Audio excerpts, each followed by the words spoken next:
Olá, meu nome é Kleber. Esse é o minicurso Soft 5G Plus, explorando a softwareização nas redes 5G, do SBRC 2020. Essa equipe que apresentará o minicurso, da UFG, além de mim, que sou professor, há dois alunos de doutorado, o Ciro e o Victor. Da Unicinos, os meus colegas, os professores Cristiano e Lúcio. A nossa equipe já trabalhou em alguns projetos de pesquisa internacionais e em diversos projetos de pesquisa e pesquisa em desenvolvimento nacionais. Eu gostaria de destacar como experiência do grupo os temas rede sem fio e desenvolvimento de software nesse contexto. Outros temas nos quais o grupo tem experiência e que eu acho que é relevante comentar também no contexto do minicurso são implantação de testbeds, virtualização, redes definidas por software, fatiamento de rede, alocação de recursos e avaliação de desempenho, entre outros. Essa é a agenda do minicurso. Nós planejamos um minicurso mais prático, como vocês podem observar através do tempo alocado para a demonstração dos experimentos. Todos os experimentos podem ser replicados através de informações que estão disponíveis no repositório cujo link aparece na parte de baixo do slide. São um total de 6 experimentos, sendo que metade desses experimentos podem ser realizados utilizando apenas um computador convencional. Os demais experimentos exigem também o uso de um rádio definido por software, e o último experimento ele exige também o uso de dispositivos LoRa. Softwareização é um conceito-chave neste minicurso. Eu acredito que não haja ainda consenso sobre o seu significado mais amplo. Portanto, nós resolvemos apresentar a definição que nós vamos utilizar ao longo do minicurso. Para nós, softwareização é o uso de uma solução em software baseada em conceitos, tecnologias e boas práticas amplamente adotadas na área de tecnologia da informação e que sejam reconhecidos por seus benefícios. Este software deve seguir padrões e buscar interoperabilidade e deve também executar em hardware padronizado. O que podemos esperar dessa nova geração de redes de telecomunicações, as redes 5G? Assim como as gerações anteriores, no curto prazo nós podemos esperar um aumento significativo de capacidade, ou seja, bits por segundo entregue a cada usuário, e, num prazo um pouco mais longo, uma maior cobertura. No entanto, essa geração traz como novidade várias características que são bastante relacionadas justamente a software. Por exemplo, novas aplicações e serviços vão ser suportados. Alguns exemplos notáveis são carros autônomos, indústria 4.0, realidade virtual, realidade aumentada, realidade misturada, dentre vários outros serviços ou aplicações. O fatiamento de rede, que permite dividir os recursos e distribuir esses recursos de maneira adequada entre as aplicações e os serviços. A computação de borda, que permite trazer alguns dos benefícios da computação de nuvem para próximo do usuário, e vários outros conceitos ou tecnologias novas, tais como redes definidas por software, virtualização, redes não públicas, enfim, várias novidades relacionadas, sobretudo, a software, o que vão, de certa forma, diferenciar um pouco a quinta geração das gerações anteriores. Uma outra característica de rede 5G, que de certa forma a diferencia das demais gerações, é a intenção de oferecer suporte a empresas para que estas ofereçam acesso através das redes 5G aos seus usuários. Exemplos desse tipo de empresas são indústrias, verticais, provedores de serviço. Nesse contexto, é interessante observar como os cenários 5G foram definidos. Os cenários 5G são basicamente grupos de aplicações, conforme ilustrado nas figuras do lado direito do slide. Então, nós temos 3 grupos. O EMBB, que está relacionado a acesso banda larga evoluído. Temos o grupo MMTC, que seria comunicação do tipo máquina maciço. E o grupo URL-LC, que são comunicações de baixa latência ultraconfiáveis. Como podemos observar, as aplicações estão dentro de algum grupo ou próximo de mais de um grupo simultaneamente, mas de qualquer forma com as suas características definidas por esses grupos. Essas características nós podemos observar na figura abaixo, são na verdade os requisitos em termos de várias características, por exemplo, banda máxima, atraso máximo, mobilidade, dentre outros.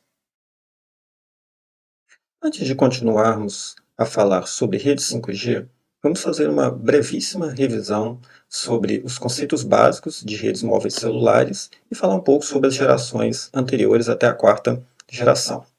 O que diferencia, basicamente, uma rede móvel celular de outras redes móveis é justamente o conceito de célula, ou seja, uma região que é coberta por um transceptor de rádio, que vai oferecer, então, dentro dessa região, cobertura a usuários móveis. Conforme ilustrado na figura do lado esquerdo do slide, o modelo teórico para esse tipo de rede é um hexágono, no qual no centro desse hexágono está então esse transceptor de rede sem fio, e todos os usuários móveis que estão dentro da cobertura desse transceptor recebem informação ou enviam informação através desse dispositivo. Como a gente observa também, há na verdade várias células adjacentes e os usuários então podem se deslocar de uma célula para outra, mantendo as suas comunicações de maneira ininterrupta. Na prática, essas células não são perfeitas, como estão ilustradas do lado esquerdo, sim algo mais parecido com o que a gente vê na figura do lado direito. Isso tem a ver com características de topologia e propagação do sinal eletromagnético no meio sem fio. Mas o que a gente observa, e deve ser uma tendência da agora para frente, não é apenas ter células bem definidas, mas um conceito um pouco mais sofisticado. Alguns chamam isso de cell-less, na verdade não no sentido que não existirá célula, mas sim o conceito de célula será um pouco mais complexo, uma vez que um usuário pode manter comunicação com mais de um desses transceptores, ou seja, sendo coberto por mais de uma célula, e que os próprios limites dessas células não são bem definidos. Eles vão poder variar de acordo com características muito especiais que ocorrem a cada instante de tempo, como propagação de sinal e mobilidade dos usuários. Há duas outras características que também são bastante peculiares de redes móveis celulares. A primeira delas é que toda a complexidade em termos de comunicação deve ser mantida na infraestrutura de rede, enquanto o dispositivo do usuário deve ser o mais simples possível. Isso significa que todas as operações relacionadas à autenticação, alocação de canais, a transição entre as estações bases, ou seja, os processos de handover ou handoff, a identificação de um usuário que está há algum tempo sem comunicar, chamado paging, monitoramento, todas essas tarefas elas devem ser realizadas pela rede, deixando assim o dispositivo do usuário mais simples. A segunda característica é que todo o tráfego de controle, ou seja, toda a sinalização, ela é de alguma forma separada do tráfego do usuário, ou seja, do tráfego de dados. Uma rede de telecomunicações, uma rede móvel celular, ela é bastante complexa, mas a gente pode agrupar essa rede em dois grupos principais que simplificam bastante o entendimento dessas redes, pelo menos inicialmente. Então, um grupo é formado pelas estações base, que são, de alguma forma, conectadas e gerenciadas por um elemento central. Esse agrupamento de estações base é o que forma uma rede de acesso por rádio. E esse elemento central, nós chamamos em redes celulares modernas de rede de núcleo ou simplesmente núcleo. Esse núcleo, normalmente, vai estar interligado a alguma rede externa. Atualmente, essa rede normalmente seria a internet. Com relação às gerações das redes móveis celulares, inicialmente eu gostaria de deixar registrado que esse conceito ele não é preciso. Por outro lado, é um recurso didático bastante interessante, especialmente para uma introdução ao assunto. Então, nessa tabela, a gente pode observar algumas características das 4 primeiras gerações. Inicialmente, a gente pode agrupá-las em décadas, aproximadamente. Outra característica com relação aos serviços oferecidos, o que a gente observa inicialmente é uma digitalização desses serviços e depois uma ampliação, chegando em 4G com todos os serviços disponíveis na internet, também disponíveis em redes sem fio de quarta geração. Com relação à taxa de dados, conforme esperado, que a gente vê uma ampliação cada vez mais significativa. Como a gente já sabe, 5G amplia bastante esses valores. Com relação à rede de acesso sem fio, o que a gente observa é, inicialmente, um grande número de tecnologias de acesso e depois uma redução desse número, chegando a 4G, basicamente com duas tecnologias disputando, e depois uma consolidação ao final da quarta geração em torno da tecnologia LTE. No núcleo, o que nós observamos é um início totalmente baseado em rede por computação de circuito, que é o que já era utilizado em redes de telefonia tradicional, incluindo a pilha SS7, depois uma digitalização desse núcleo Por fim, a sua convergência para uma rede comutada por pacotes, a rede IP no final, sendo então a rede que é usada no núcleo de uma rede 4G. A gente vê também uma participação crescente de um órgão de padronização, 3GPP, que surge basicamente da segunda para a terceira geração e se consolida na quarta geração. É interessante também observar que uma geração ela não substitui totalmente a outra. O fatia de mercado que a gente observa globalmente em 2019 envolve ainda redes 2G com uma participação expressiva, acima de 20%, e se a gente soma 2G com 3G, a gente tem próximo de 50% do mercado ainda sendo ocupado por essas tecnologias. Com relação à softwareização, nós observamos que a primeira geração ainda é algo bastante limitado, com software proprietário sendo executado de maneira embarcada em hardware específico. A segunda geração já apresenta uma certa evolução, principalmente com relação a tarefas de monitoramento e tarifação, mas tecnologias proprietárias e rádio especializado ainda são dominantes. A terceira geração não evolui de maneira significativa nesse sentido, embora o software seja cada vez mais utilizado, ainda há um forte bloqueio do fornecedor e uma demora para a introdução de inovações. Em 4G, a gente já vê um cenário começando a modificar de maneira significativa, com a adoção de tecnologias como rede definida por software e virtualização. Já existe interoperabilidade, principalmente para operações básicas, entre equipamentos da rede de acesso e entre a rede de acesso e o núcleo. No entanto, ainda há bloqueio de fornecedor, principalmente para recursos avançados, e a adoção de tecnologias de software mais avançadas, como a computação em nuvem, ainda é bastante limitada. Nessa parte, nós vamos falar sobre as principais arquiteturas de 5G e, muito brevemente, sobre o que é esperado após a quinta geração de redes móveis celulares.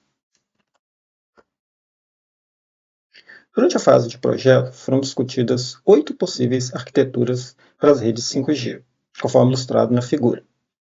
Essas arquiteturas eram, na verdade, combinações de núcleos de quarta e quinta geração e redes de acesso de quarta e quinta geração, sendo que cada rede de acesso poderia ser usada como primária ou secundária, ou de maneira exclusiva. A opção 1 é, na verdade, a quarta geração, na qual se tem um núcleo 4G e apenas a rede de acesso de quarta geração. As opções 6 e 8 foram desconsideradas, porque elas assumem uma rede de acesso de quinta geração puramente sendo controlada por um núcleo 4G, ou uma rede de acesso de quinta geração sendo primária, também controlado por um núcleo 4G. O fato é que é esperado que, inicialmente, a cobertura de redes 4G que já existe seja maior do que as de quinta geração, que ainda seriam ou serão implantadas. Ficou então como opção 3 a NSA, a não standalone, ou não autônoma, no qual se tem uma rede 5G como acesso secundário, a rede 4G como acesso primário, sendo controlado por um núcleo de quarta geração. A opção 2 se tornou então a standalone, ou autônoma, na qual se tem um núcleo de quinta geração e uma rede de acesso também de quinta geração, a qual é chamada de New Radio. As demais opções, 5, 7 e 4, foram consideradas não prioritárias. Ao comparar as duas principais arquiteturas de rede 5G, podemos observar que a arquitetura autônoma é baseada em um núcleo 5G, enquanto que a arquitetura não autônoma utiliza um núcleo 4G com algumas modificações. Na rede não autônoma se tem como rede de acesso primária uma rede 4G e a secundária a 5G, enquanto que numa rede autônoma há apenas uma rede 5G. É interessante também observar que há um número maior de componentes numa rede 5G autônoma, principalmente no núcleo, mas isso também ocorre na rede de acesso. Por fim, é interessante observar que essas duas arquiteturas, na verdade, devem conviver durante algum tempo, por exemplo, em cenários em que diferentes operadores adotam diferentes arquiteturas. A arquitetura 5G não autônoma possui algumas vantagens claras, em especial para provedores de rede que já possuem infraestrutura de quarta geração. Esse tipo de provedor pode adicionar gradativamente uma rede de acesso de quinta geração para aumentar a capacidade para seus usuários, mantendo seu núcleo com poucas alterações. Naturalmente, o uso de um núcleo 4G traz também desvantagens. Por exemplo, recursos avançados, tais como gerência avançada de qualidade de serviço, fatiamento de rede e computação de borda, são bastante limitados para esse tipo de núcleo. Com o intuito de minimizar essas desvantagens, o núcleo 4G, utilizado em uma arquitetura não autônoma, é diferente de um núcleo 4G puro da quarta geração. Algumas tecnologias que vale a pena destacar estão listadas no slide. São elas D-Core e ID-Core, que basicamente podem ser vistos como uma versão prévia de fatiamento de rede, ou seja, permitem que recursos, em especial do núcleo, sejam separados e dedicados para aplicações e serviços. Outra tecnologia chamada CUPS, que consiste basicamente em separar os planos de controle e de usuário utilizando tecnologias de redes definidas por software. Na figura, a gente pode ver como esse conceito, essa tecnologia é aplicada aos gateways SGW e PGW.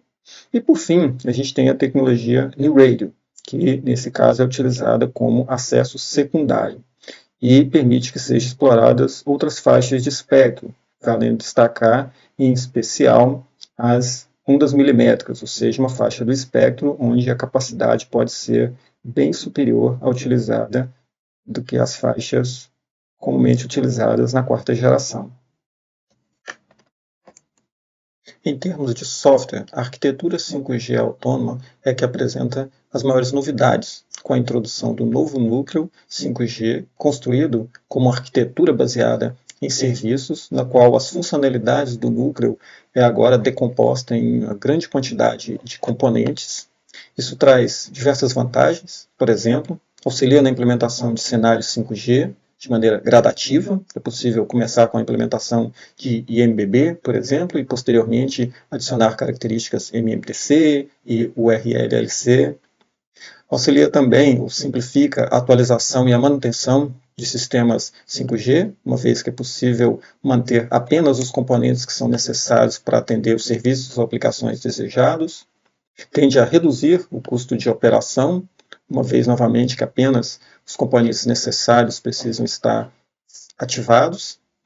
Facilita a introdução de novos serviços, uma vez que a arquitetura já foi projetada para interfacear de maneira adequada com aplicações e serviços desenvolvidos utilizando os conceitos de TI. Por fim, vale lembrar que a arquitetura autônoma, arquitetura 5G autônoma, ela não é exatamente uma contraposição à arquitetura não autônoma, mas um passo evolutivo. Então é natural que vários operadores de rede adotem inicialmente a arquitetura não autônoma e depois passem para a arquitetura autônoma. Nesse slide, apresentamos as principais iniciativas de software de código aberto para a rede 5G, em especial para a implementação de núcleo 5G. As duas primeiras, OpenAir Interface e Free5G-C, serão utilizadas ao longo do minicurso na parte prática.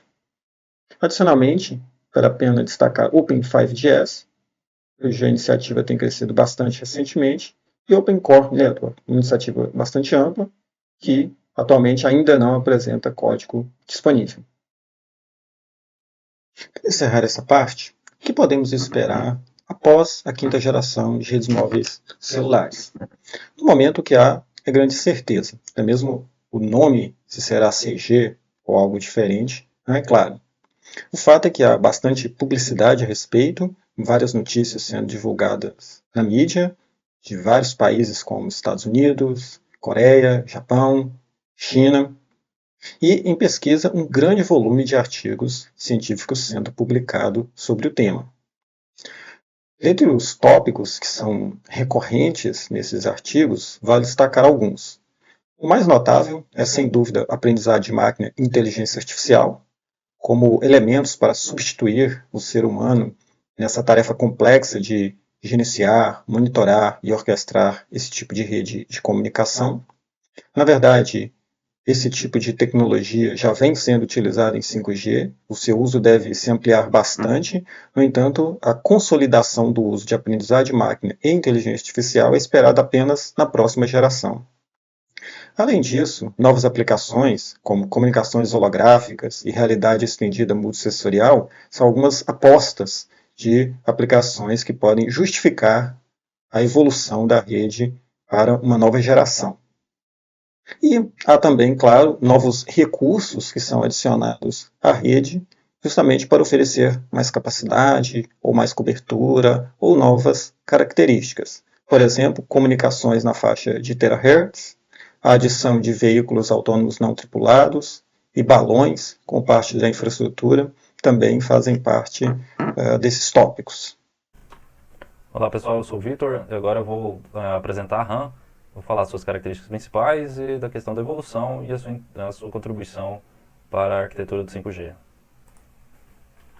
Bom, dado que o presente trabalho visa descrever os aspectos envolvendo a integração entre o núcleo da rede, né, como a gente vê aqui em cima, e a rede de acesso por rádio, a RAM, no aspecto da 5G, agora eu vou apresentar a RAM sendo essa parte inferior da figura aqui, tá?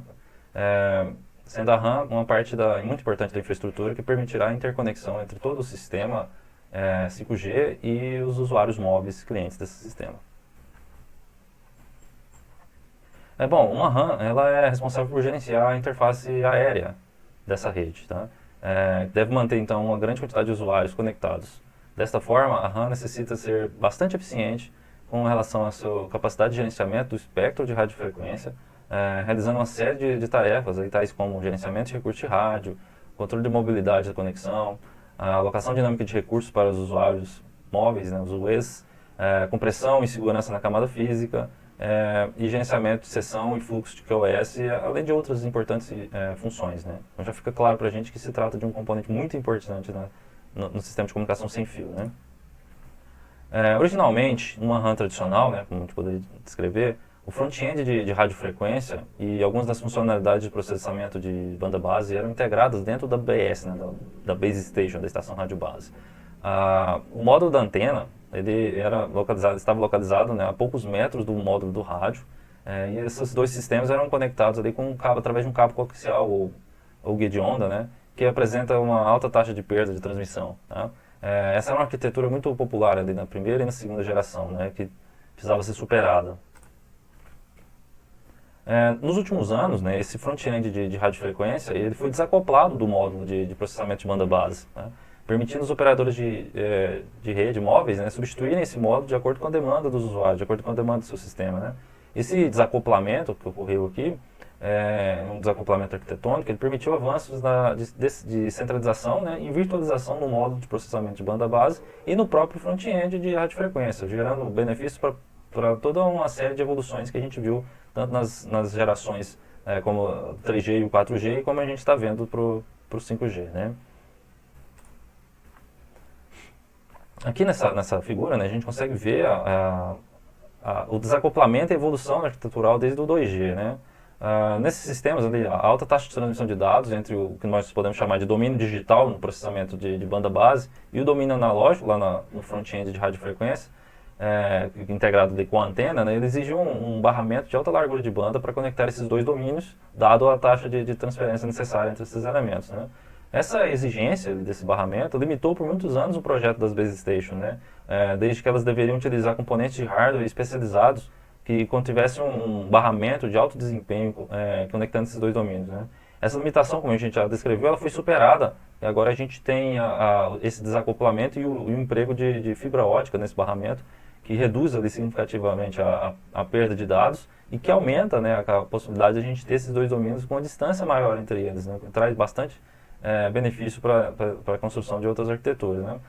Nas gerações 3G e 4G, como a gente vê aqui do lado direito da figura, especialmente a partir do lançamento oitavo do 3GPP, o processamento da banda base passou a ser implementado nas Baseband Units, né, as BBUs, que anteriormente eram as BS, as Base Stations, né, que é um hardware dedicado, especializado, que implementa uma tecnologia de acesso à rádio, enquanto que o Remote Radio Head, a RRH, que fica aqui mais, ou simplesmente unidade de rádio, né, ela integra ali o front-end de radiofrequência com a antena e podem estar localizados distante ali do processamento de banda base. Bom, dado que esse processamento de banda base agora realizado na BBU é isolado e completamente independente da unidade de rádio, essa arquitetura é considerada descentralizada, tá? Uma vez que a BBU realiza sua operação separadamente da unidade de rádio. Bom, baseado nisso, nós tivemos alguns avanços recentes, né, nessas arquiteturas, e de acordo com alguns avanços obtidos ali na largura de banda das fibras óticas mais modernas, né, o que permitiu incorporar algumas arquiteturas baseadas em nuvem, né, na ideia de construção de uma RAM na nuvem, né, uma C-RAN, né, Cloud Radio Access Network.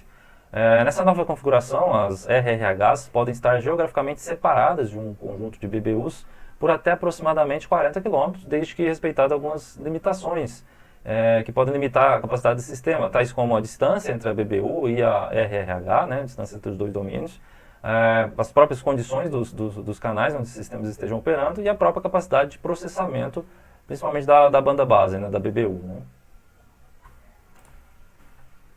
Esses conceitos aí, trazendo da C-RAN, né, tem chamado bastante atenção para a implementação inicial do 5G. A gente está falando da versão não standalone, né, a primeira versão para o 5G, principalmente considerando alguns benefícios de redução de custo e melhorias na manutenção desse sistema. Tá?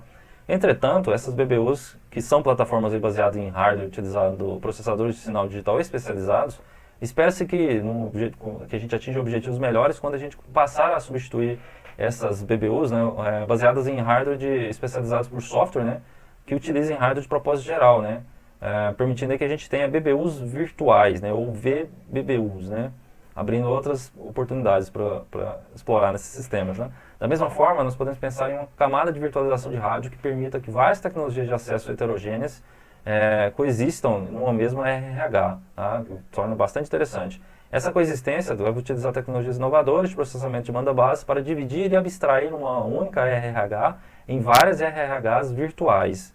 Essa visão de virtualização da RAM está alinhada com a arquitetura do 5G Standalone, a arquitetura SA, proposta no lançamento 15 da 3GPP, onde, por exemplo, a utilização de VBBUs pode ser um caso de uso para o uso de NFV, né, de Network Function Virtualization, que deve prover serviços para um sistema 5G mais robusto. Né.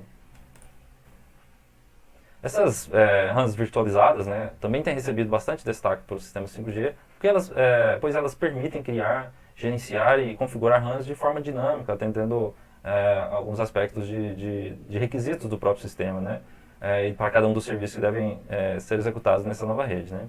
Além disso, o conceito de vRAN abre novos modelos de negócio em que alguns provedores de serviço podem alugar alguns vRANs ou até mesmo partes da infraestrutura, ou até mesmo a rede inteira de provedores de infraestrutura. Né? Nesse cenário, por exemplo, o provedor da infraestrutura pode controlar todo o recurso físico, incluindo o espectro de radiofrequência, a RRH física, os recursos de hardware nos centros de dados, nos data centers, né, como os servidores, memória, armazenamento, e até mesmo a rede física, como eu disse. Um provedor de serviço pode contratar de um provedor de infraestrutura uma ou mais RANs virtuais, né, incluindo base stations virtuais, com RRH virtuais conectados a baseband units virtuais e outras possibilidades. Né. Algo interessante aqui é a questão do fatiamento de recursos de rede para prover serviço de forma mais dinâmica e especializada, e a própria capacidade que esses novos sistemas em nuvem, né, tendem a gerar de isolamento, melhoria na sua própria programação e adaptabilidade, né, permitindo sistemas mais flexíveis, né, permitindo também acomodar diferentes serviços esperados para o 5G. Por exemplo, nesse sentido, né, a combinação do fatiamento de uma BBU e uma RRH pode ser utilizada para instanciar uma RAM virtual fim a fim sobre uma infraestrutura física. Né? Assim, o fatiamento e a virtualização podem ser implementados em uma BBU para permitir que múltiplas BBUs virtuais possam ser executadas sobre o mesmo hardware físico, né? Otimizando ainda assim os sistemas existentes, os recursos existentes. Né? Um conjunto de BBUs e RRHs virtuais podem ser executados em processadores de propósito geral, né, GPPs, né, aproveitando as bibliotecas de processamento de sinal que são altamente otimizadas, né, que estejam disponíveis, e da própria evolução cada vez maior desses processadores e desses recursos computacionais. Né. Recentemente, o grupo de trabalho Run3 da 3GPP considerou a divisão da BBU virtual, da VBBU, em duas novas entidades denominadas Data Unit, DU, né, e Control Unit, a CU. Enquanto a DU pode hospedar funções de tempo restrito da camada física, A CU pode hospedar recursos de funções não críticas, como serviços de controle da camada MAC e das camadas superiores. A implementação da DU está prevista para cobrir uma área de 10 até 20 km de raio, enquanto a implementação da CU deve cobrir áreas entre 100 e 200 km. Aqui nessa figura a gente pode observar a flexibilidade na implementação possível quando considerado uma run virtual, né, considerada a sua implementação na nuvem, né? A depender da necessidade projetada para o sistema, dos seus requisitos, bem como da própria limitação da infraestrutura e do conjunto de recursos existentes, né? No lançamento 15 da 3GPP, manteve-se esse conceito de run na nuvem, né? Mas o nome foi alterado para Próxima Geração de Redes de Acesso, ou NG-RUN, né? Next Generation Radio Access Network, que utiliza ali uma interface chamada NG. Bom, agora a gente inicia o primeiro bloco de experimentos preparado para esse tutorial, tá? Você vai encontrar os nossos repositórios, todas as instruções necessárias e os recursos necessários para a instalação e replicar esses experimentos, tá? Este primeiro, ao final dessa instalação, nós teremos dois containers rodando, o primeiro emulando um User Equipment e o segundo emulando uma InnoDB através do OpenAir Interface. E ao final dessa instalação, nós deveremos ter a capacidade de comunicar esses dois componentes, né, com o qual a gente pode checar com um simples comando ping, né. A gente não precisa de tanto recurso de hardware para a sua execução, e você pode executá-lo tanto em uma máquina real quanto em uma máquina virtual. Nessa demonstração aqui eu estarei utilizando uma máquina real com essas configurações aqui, tá? Você precisa das instalações mínimas ali de Python, né, e do Git para clonar o nosso repositório, e nós estaremos utilizando o Ansible para automação de algumas tarefas, né, que vão permitir construir e configurar, fazer todo o trabalho pesado ali por trás para deixar aquele ambiente rodando conforme essa figura descreve aqui, tá? Então, para iniciar, vou abrir meu terminal aqui com a máquina no qual eu estarei trabalhando e a gente vai clonar então o repositório, dado que eu já tenho os requisitos mínimos ali instalados. Ok. Repositório clonado. A gente vai instalar então o Ansible.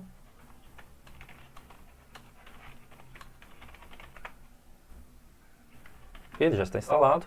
E a gente vai então entrar na nossa pasta. Vamos executar conforme está descrito no passo aqui o Ansible Playbook, passando como argumento esse arquivo que contém todas as instruções necessárias, né? As tarefas.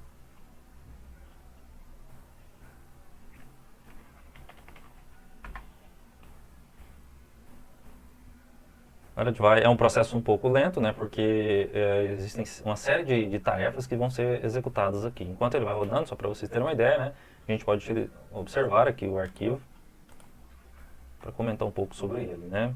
Bom, ele está fazendo toda a operação necessária aqui com Docker, até da sua instalação básica e da execução dos containers aqui e a sua própria configuração. Nesse arquivo a gente tem todas as tarefas e as configurações a qual a gente quer para construir aquele cenário. Então, para qualquer adaptação, para a construção de um outro cenário de experimentação, é nesse tipo de arquivo que você deverá trabalhar, né? Aqui a gente tem as configurações da rede no qual esses componentes estarão executando. A gente tem dentro dessas tarefas toda a automação ali das instalações, dos requisitos necessários que a gente precisa para a sua execução, e a gente tem a configuração da InnoDB, ou do grupo de InnoDBs que esse experimento possa ter, todas as suas configurações ali envolvendo a interface aérea e tudo que for necessário para a sua comunicação, assim como temos a configuração dos próprios usuários, né, dos User Equipment, ou seja, a gente tem todo o recurso necessário para construir implementar aquele ambiente como a gente descreveu ali na figura, tá? Esperar que ele já vai rodar então agora o container do OpenAir Interface para o container do User Equipment e deixar tudo preparado para a gente. Depois disso, dessa instalação, a gente pode checar, né, na verdade, vendo aqui que esses dois containers estejam em execução, tá? Eventualmente algumas tasks aqui apresentaram algum erro e elas serão ignoradas, não precisa se preocupar.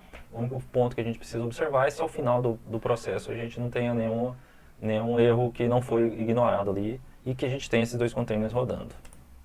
Vamos aguardar.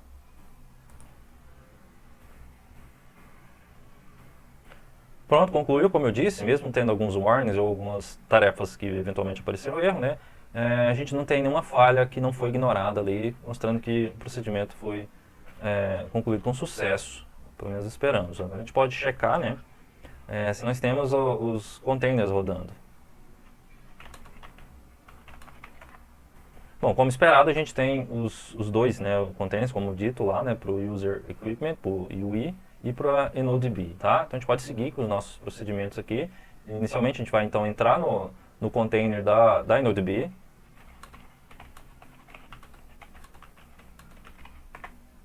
Ok, estamos dentro e a gente vai dar um ifconfig aqui para checar as interfaces. Então a gente tem exatamente as duas conforme esperado, tá?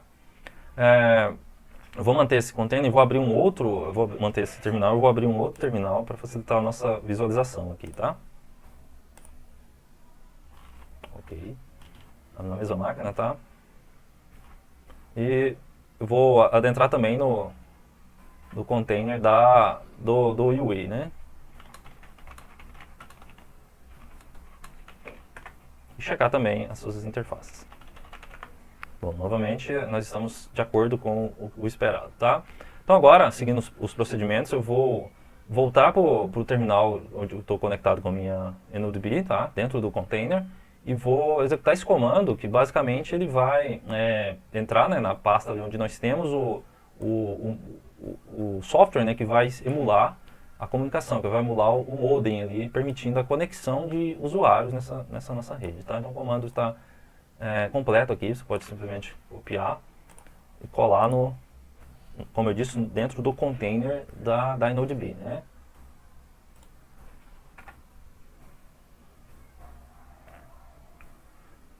Bom, agora a gente espera que esse procedimento pode demorar um pouco, né? Vamos checar com o ifconfig se a gente tem algo novo, né? Como a gente viu, né, anteriormente a gente tinha somente duas interfaces, né, criadas ali, e com essa execução nós temos agora outras interfaces executando, né? Mostrando ali que a gente executou e conseguiu subir os serviços necessários, né? Agora a gente vai fazer algo parecido, mas no container do User Equipment, né? Um comando bem parecido, mas vai também executar o software que a gente precisa para permitir que ele se conecte à nossa InnoDB, né? Então, agora eu estou no container do UI, né? Peguei lá e vou colar aqui.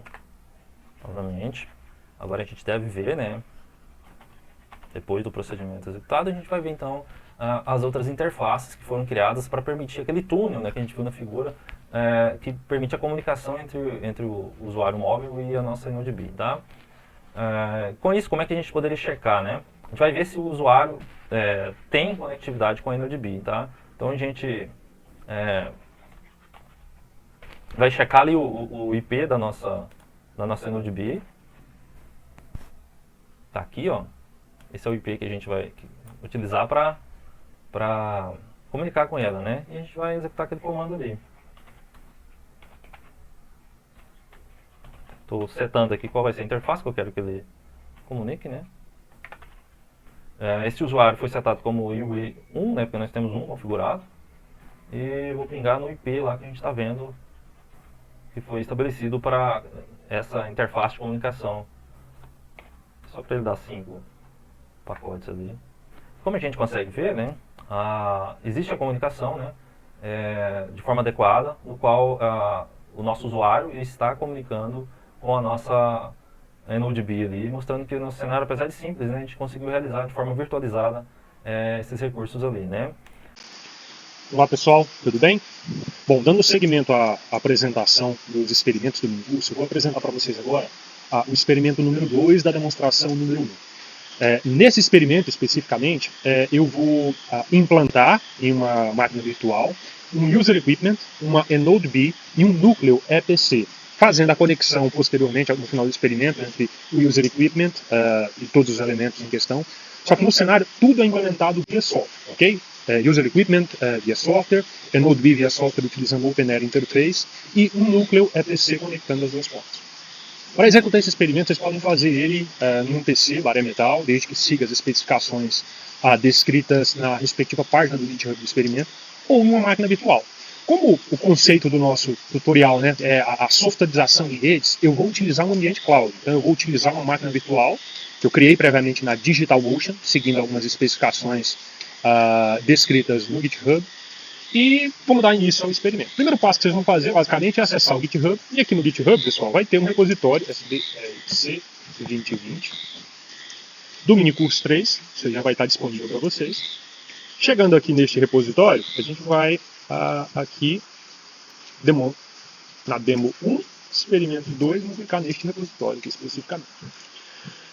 Aqui tem todos os passos de instalação e basicamente o resultado final é esse aqui, tá bom? Nós teremos User Equipment, node-B e um núcleo EPC, todos esses elementos rodando em cima de containers Docker, ok? E interligados através de túneis. User Equipment e node-B com uma interligação através de um túnel, node-B e o núcleo EPC também interligado através de um túnel específico.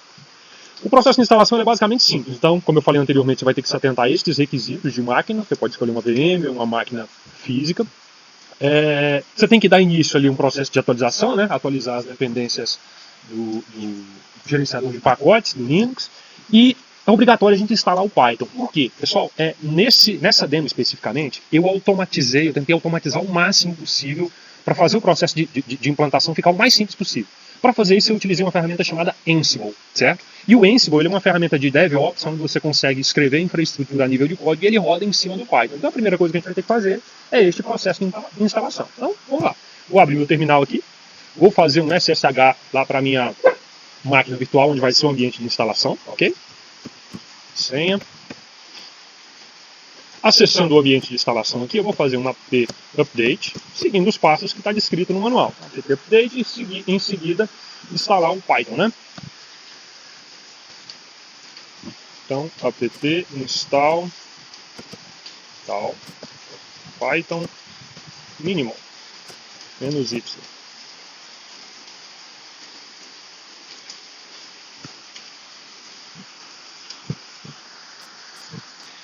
Bom, pessoal, com o Python instalado, o próximo passo, uma outra dependência, é o GitHub, né? Então eu tenho que instalar o Git, dado que todo o código desse experimento, ele está hospedado no GitHub. Então a gente vai ter que apt install git -y, ok, GitHub está aqui, consigo checar, GitHub, ok, tudo certinho.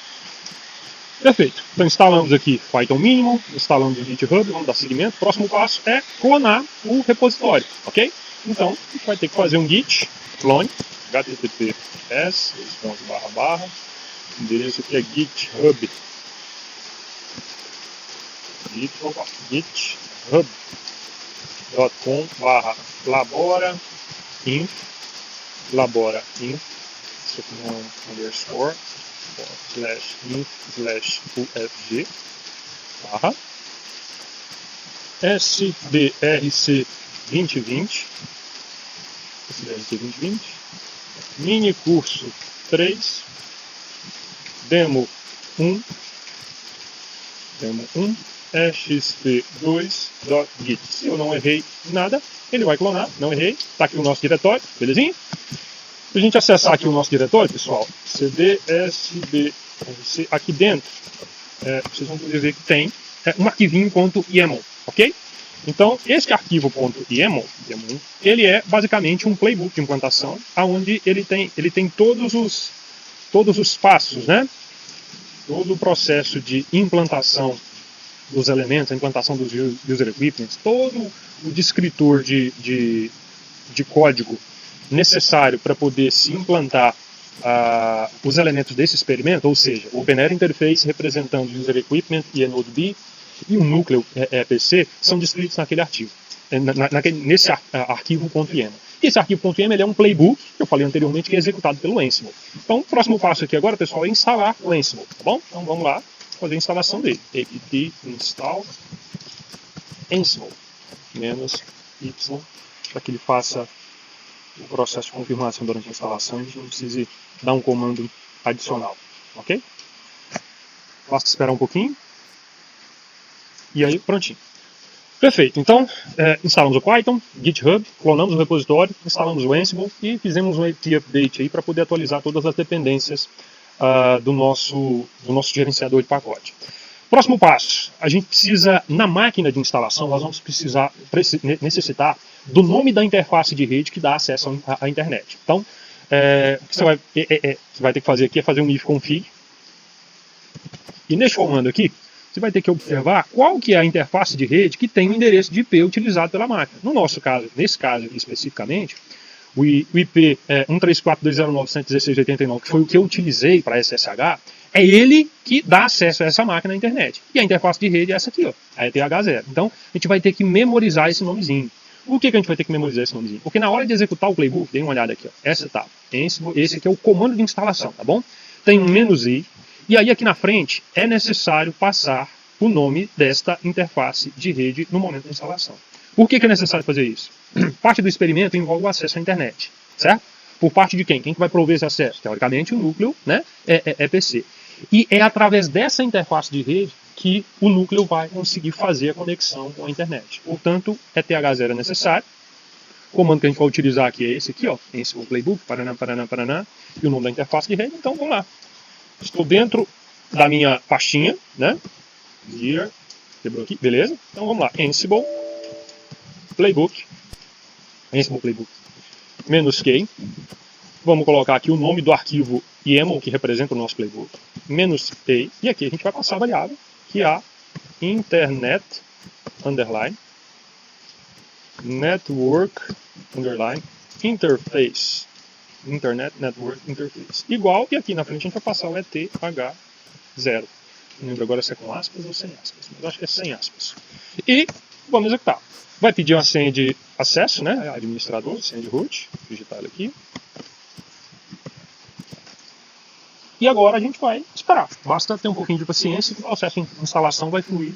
Qualquer erro que aconteça, ele vai disparar uma tagzinha em vermelho, vai ficar óbvio que é um erro, mas a tendência é que ele funcione naturalmente, tá bom? Basta ter paciência e esperar alguns minutinhos.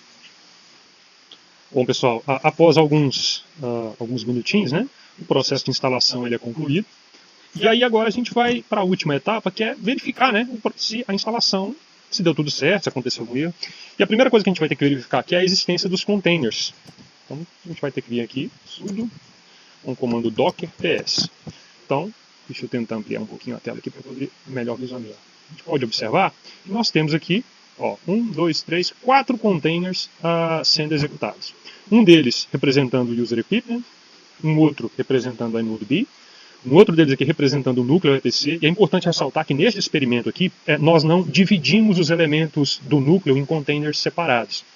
Um outro experimento mais adiante que eu vou apresentar para vocês, o núcleo foi dividido. Então eu consegui colocar cada um dos elementos, cada uma das funções do novo núcleo 5G em containers separados. Aqui não, aqui todos os elementos do container, do núcleo, no caso do PC, estão rodando dentro de um único container. E finalmente uma interface do usuário aqui, ó, né, um outro container, que é um container que representa a interface do usuário, através da qual a gente pode entrar lá, cadastrar um user equipment, fazer todo o processo de gerenciamento dos dados no núcleo. E o último container que é a base de dados que está sendo utilizada para poder representar esse elemento aqui. Bom, então a priori fluiu tudo bem. Vejam aqui, ó, mesmo cenário apresentado aqui na página do GitHub da demonstração, nós temos os containers aqui. Agora a gente vai executar os testes. O primeiro teste que a gente vai ter que fazer é verificar basicamente se o user equipment tem acesso à internet. Então o que a gente tem que fazer é acessar esse user equipment. E para fazer o acesso a gente vai fazer um docker exec. Vamos colocar o nome do container, eu quero executar o container user equipment, tá bom? Eu quero executar esse container no modo iterativo, user equipment, e dash aqui no final. Feito isso, pessoal, vejam bem, eu estou dentro do user equipment aqui, eu saí da nossa máquina e acessei o terminal equivalente a estar dentro deste user equipment. Para a gente verificar se está tudo certo dentro do container, o que eu tenho que fazer aqui é listar as interfaces de rede. Então vou fazer um ifconfig dentro do container. E observem que aqui dentro do ifconfig nós temos aqui tem as interfaces normais, né? Então eu tenho user equipment número 1, user equipment número 2 e user equipment número 3. O Ansible, o playbook de instalação, ele já faz a implantação do user equipment, toda a configuração do OpenAir Interface para poder emular esse user equipment, e ele já já inicializa esses user equipments. Então aqui a gente já tem endereços de IP. Eu já subo para você, nesse experimento, 3 user equipments, faço o devido cadastro dele lá na base de dados do núcleo EPC e já deixo tudo prontinho, certo? A função aqui desse experimento é exatamente essa, como eu falei logo no início, automatizar o máximo possível. Então, teoricamente, esses user equipments já estão funcionando. cada um deles com endereços de IP específicos. Estão vendo aqui, ó, 10.45.0.4. Estes endereços aqui foram produzidos pelo OpenAir Interface. Então está tudo funcionando aparentemente. E para a gente checar para ver se está tudo funcionando, o que a gente vai ter que fazer simplesmente um ping. Eu vou escolher um desses endereços de IP aqui, vamos pegar o número 4, por exemplo, e o que a gente vai fazer aqui, ó, é simplesmente um ping. Vou utilizar aqui o labora.inf.ufg.br, labora.inf.ufg.br. Vou colocar aqui um menuzinho para identificar a interface de rede e vou passar aquele endereço de IP, 10.45.0.4. E vejam, nós temos um ping funcionando. Eu consegui realizar um ping desta interface de rede especificamente, que representa o User Equipment.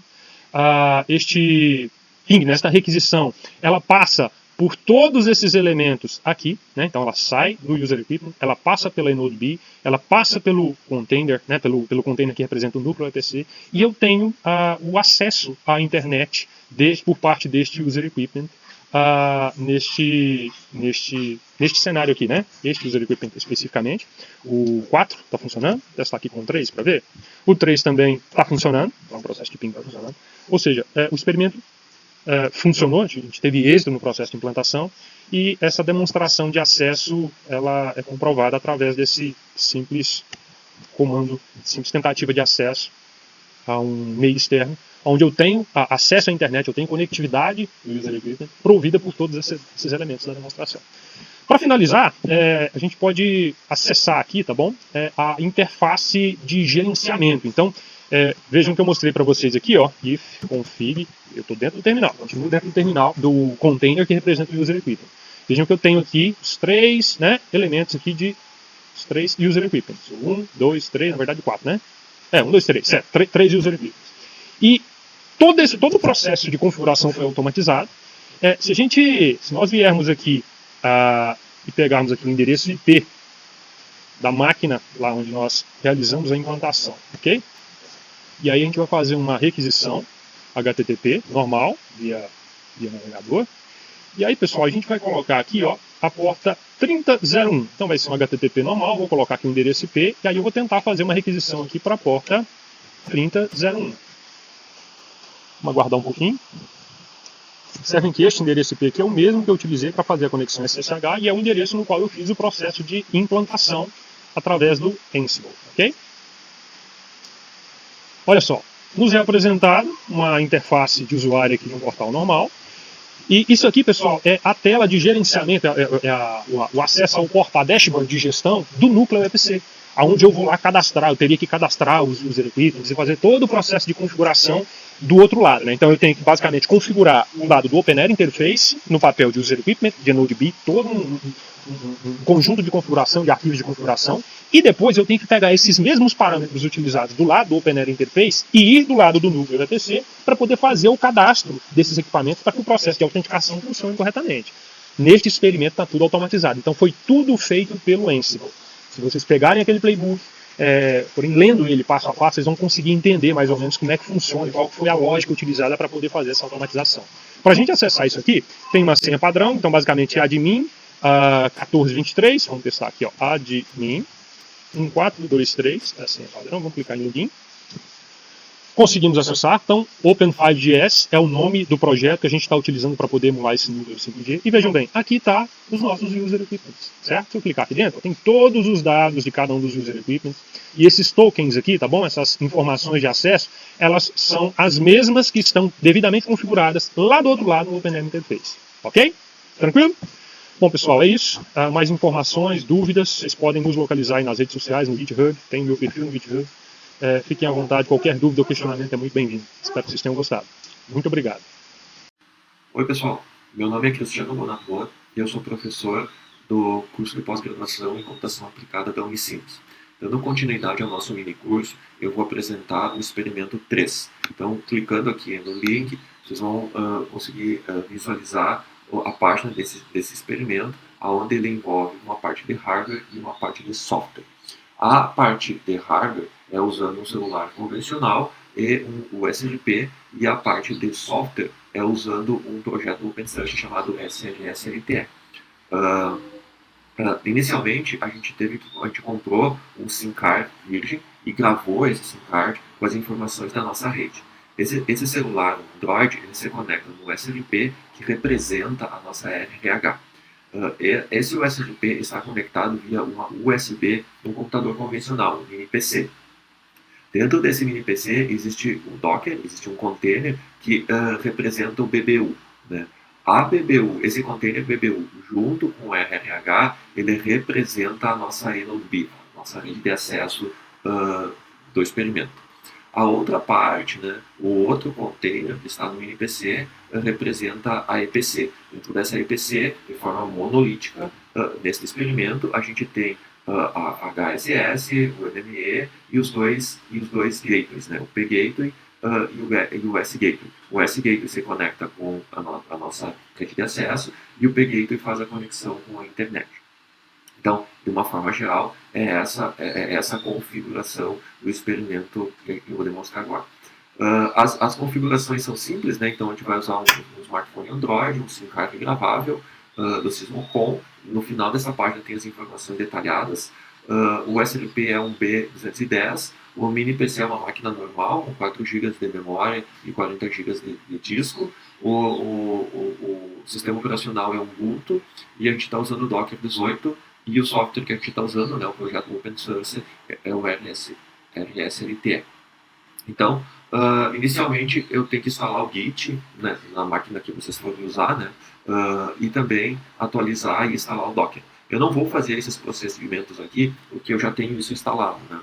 Posteriormente, é só clonar, né, é só vir aqui no projeto e clonar o projeto e instalar na sua máquina.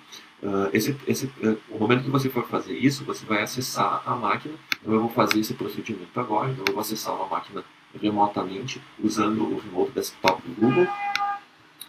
Só vou colocar a senha aqui. Escrever.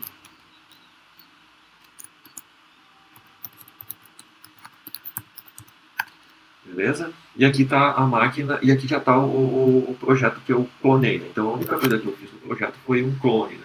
Então, quando eu executar esse comando aqui, git clone com o diretório, com o repositório que eu copiei ali em cima do GitHub, ele vai baixar os meus fontes, né? Ele vai baixar esses arquivos aqui e vai fazer, vai criar o diretório com as informações. Então, neste momento, no momento que você der o git clone, você vai estar com essa informação, com esse diretório. Então, SDLC 2020, minicurso 3, demo 1, experimento 3. Dentro desse diretório, eu tenho essas informações. A primeira vez que você for executar o código, ele vai instalar e configurar algumas informações, né? Então, por exemplo, você vai dar o comando docker compose -d, né? E na primeira vez ele vai instalar todo o sistema, né? Então, se nós viermos aqui no compose, você vai ver que ele tem dois containers, um container do eNodeB e um container EPC, como eu comentei descrevendo a figura. Esse container eNodeB, ele vai criar o SRSLTE da parte da RAM, e esse container EPC ele vai criar a parte do core. Percebam que ele tem uma rede comum, né? Então eles se comunicam entre si através dessa rede. As informações, por exemplo, do core, eu vou poder ver aqui nesse Dockerfile. Então ele vai instalar todas as dependências, né? Então vai instalar o Ubuntu e todas as dependências. Então a primeira vez que você for executar, ele vai fazer essa instalação prévia. Posteriormente, a sua instalação, ele já vai levantar os containers imediatamente, né? Então, como eu já fiz essa configuração, como eu já instalei pela primeira vez, a gente pode ver aqui as imagens criadas. Então eu tenho aqui, ó, SBLC, minicurso 3, demo 1, experimento 3, a parte da eNodeB e a parte do EPC. Então a primeira vez que você for executar, ele vai de fato criar as imagens. Imagens criadas baseadas nesse Ubuntu 18. Né? Criadas imagens, o que a gente pode, por exemplo, se a gente executar de novo, né, docker compose -b, ele vai levantar os containers. Né? Então ele está levantando o EPC e o enodb. Então se eu der um docker compose ps, a gente consegue visualizar que eu estou com os dois containers up, né? Tanto a parte do enodb quanto a parte do EPC. Okay? Então, estou usando só um projeto open source nesse momento, com a parte da RAM e com a parte do core. Beleza, então eu estou com a rede levantada, né? Então eu tenho a parte física, que está no nosso laboratório, e estou acessando uma máquina, um NPC, que tem a parte do software. Beleza, para eu poder acessar o meu celular e realizar a demonstração, eu estou utilizando um outro projeto. Então aqui embaixo, lá atrás, eu estou levantando simplesmente um servidor que é para desenvolvedores de Android, onde eu consigo implementar e testar o meu ambiente de desenvolvimento usando o software chamado STF.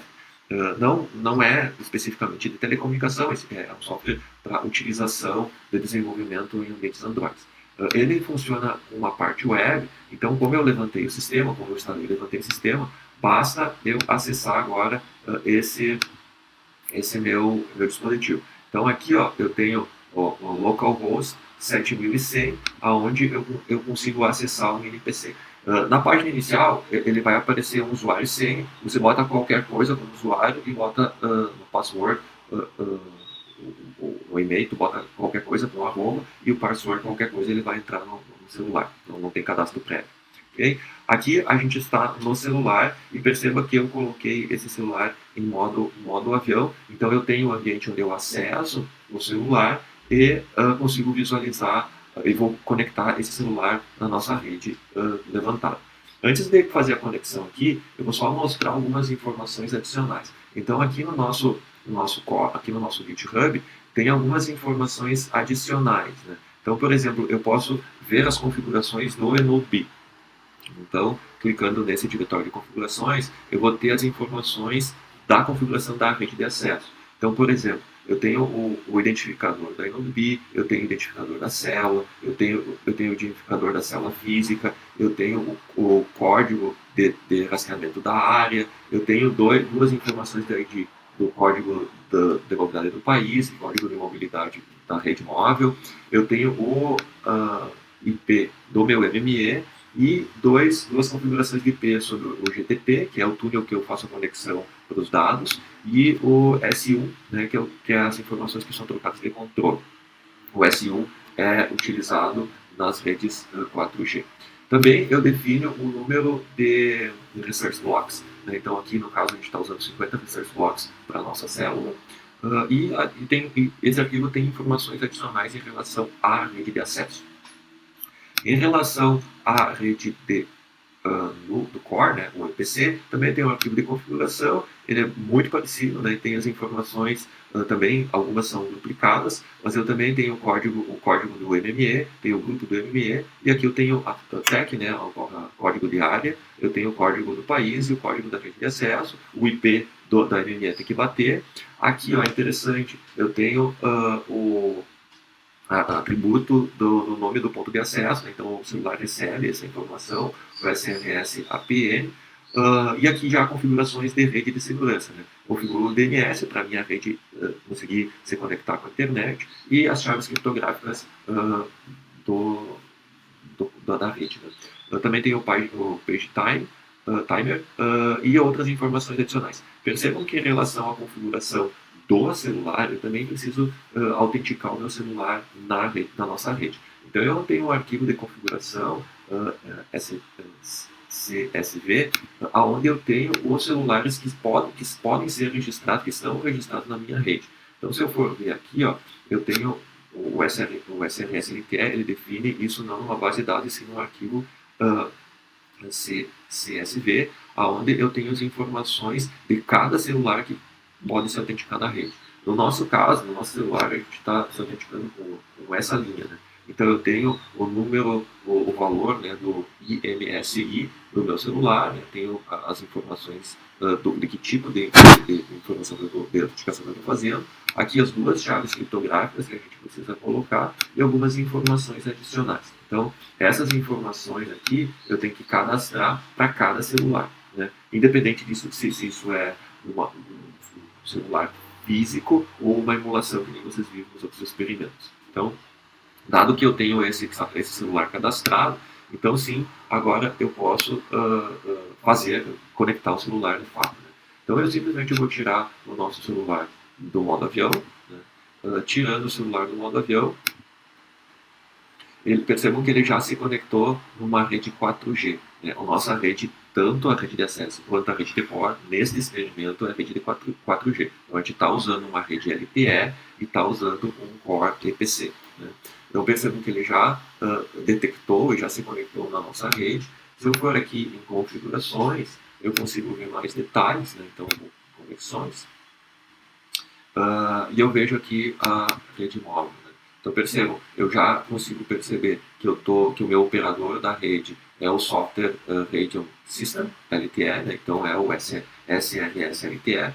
Então ele já se autenticou no nosso operador da rede, na nossa rede virtual. E aqui ó, ele já pegou o nosso ponto de acesso, o SRS APN, que eu defini lá no arquivo anterior. Então, estou conectado na nossa rede, o nosso celular físico está conectado na nossa rede experimental. Então, agora, basicamente, o que eu tenho que fazer é utilizar, né? Então, eu vou fazer a utilização utilizando um PIN. Então, não quero uma propaganda. Então, percebam que o nosso node ele tem um IP, né, que é diferente do IP da configuração dos containers. Né? Então, ele distribui um IP 172, né? E o celular pegou o IP já dessa rede que foi distribuída pelo node. E percebam aqui que já está conectando, né? Então já tem conectividade. Eu posso especificamente fazer um ping, então, para qualquer dispositivo. Então, eu posso assistir vídeo, posso fazer o que eu quiser. Então, esse é um experimento bem simples, utilizando tanto a rede de acesso 4G e a rede de core 4G. Então, se vocês voltarem, eu só vou fechar aqui.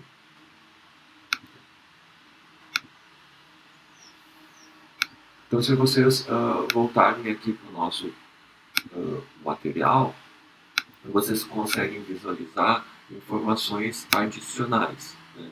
Então, todas as informações, todos os códigos, todas as funcionalidades estão aqui no nosso Git.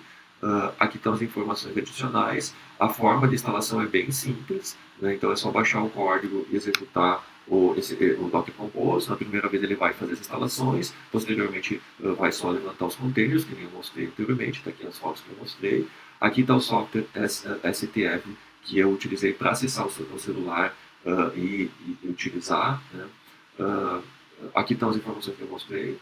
E aqui talvez uma questão interessante é o SIM card que a gente está usando, a gente comprou do Sysmocom. Então a gente importou 10 SIM card virgens.